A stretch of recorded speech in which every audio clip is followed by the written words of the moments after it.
Imagine waking up one morning, turning on the news, and seeing the unthinkable.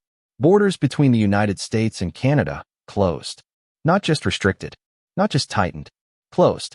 For millions of people on both sides of the longest international border in the world, this would be a shock unlike anything in modern history. And yet, reports now suggest that former President Donald Trump's surprise decision may have pushed both nations to the brink of exactly that scenario. What does this mean? How did it happen? And why is Canada suddenly on edge, facing consequences it hasn't seen in decades? Let's break this down step by step. For years, the United States and Canada have shared one of the closest cross-border relationships in the world. Nearly $3 billion worth of goods and services cross that border every single day. Families, workers, truck drivers, and travelers move freely, relying on an agreement of trust and cooperation. But that trust has always been fragile. And when politics turns aggressive, that cooperation can shatter in a matter of hours. So what exactly happened this time?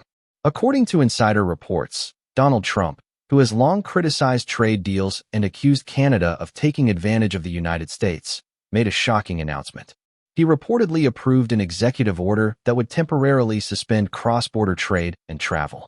The reason? Sources suggest it has to do with a combination of tariff disputes, immigration pressures, and security concerns. But in typical Trump fashion, the decision was sudden. It wasn't negotiated. It wasn't gradual. It was a surprise move, one that caught Ottawa completely off guard.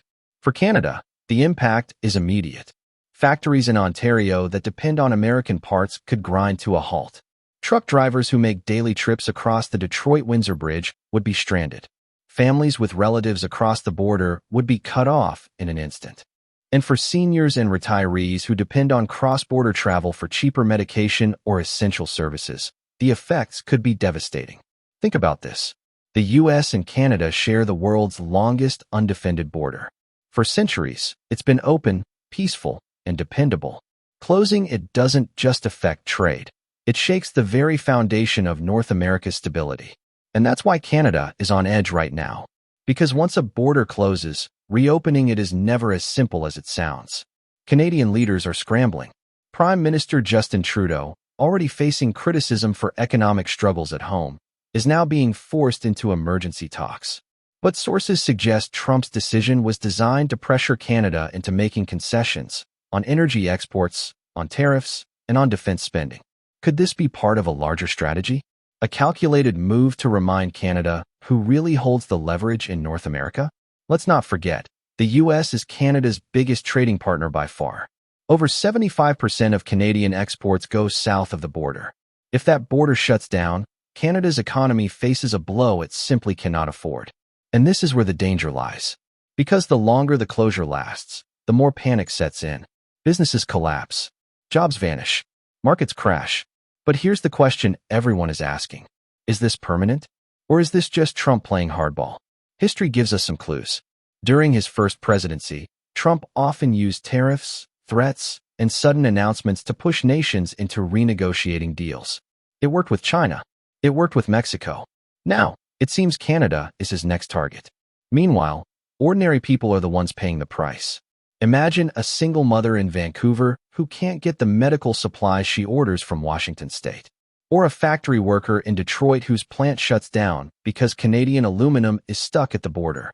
The human toll could be massive. But let's look at the bigger picture. A border closure doesn't just affect economics. It changes geopolitics.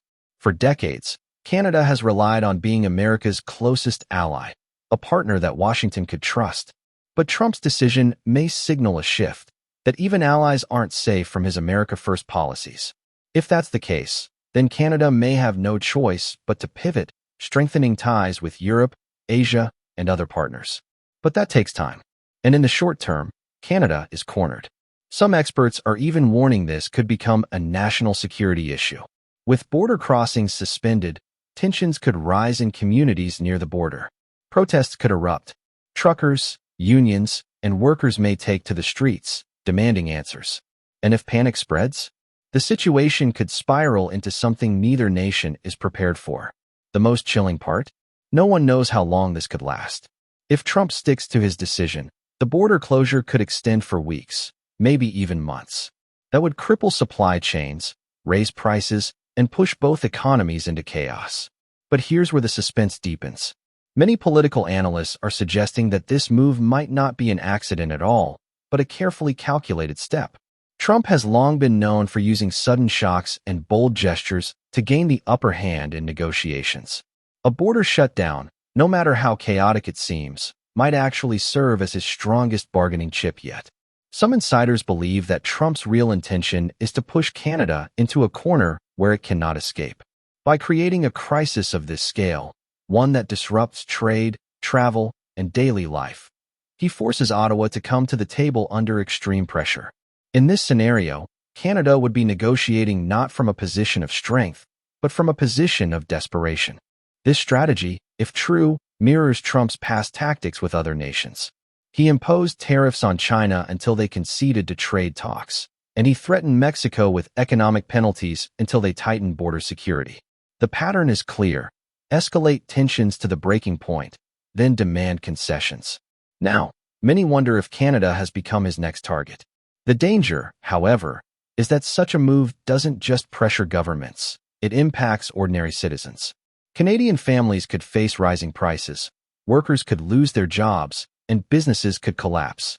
In the middle of this chaos, Trump may believe that Trudeau's government would have no option but to accept unfavorable trade terms or policy changes just to end the crisis. And that's the chilling part. If insiders are correct, this isn't about a simple disagreement. It's about power and control.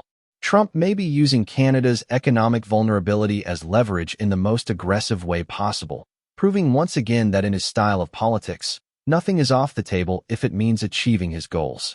The question now is, will Trudeau cave? Or will Canada fight back, risking an economic war with its most powerful neighbor?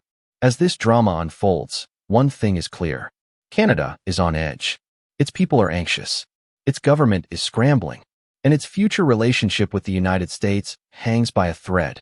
So what happens next? If negotiations succeed, the closure could be lifted quickly, with Canada forced to accept harsher trade terms. But if talks fail, the world could witness one of the most dramatic breakdowns in U.S.-Canada relations in modern history. Either way, this is not just about borders.